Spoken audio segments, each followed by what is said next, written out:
ኳሊቲ ነው እኮ መሆን ያለብህ፣ ቆንጆ ነው መሆን ያለብህ። በዚህ ነገር እንዳትጠጋ። ጠዋት ዱብ ዱብ በል፣ እሁድ ስፖርት ውጣ። ጠንካራ ነው መሆን ያለብህ።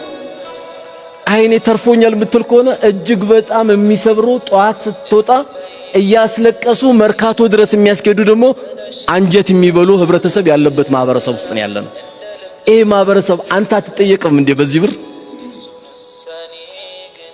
በቀን 70 ሚሊዮን ብር ለጫት ይወጣል ሲባል አያምም?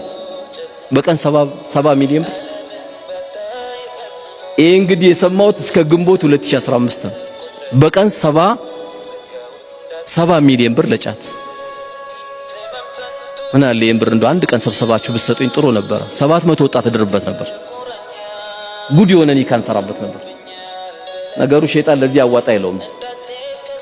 ያላያችሁም አንዳንድ ሰው ግን አንተ የምትቅመው ጥብስ በልተህ ነው ወይስ ምን ሆነህ ስትባል፣ እባክህ ጥብስ የሚገዛልህማ የለም። ለጫት አንደኛ ነው ሁሉም ይገዛልሃል።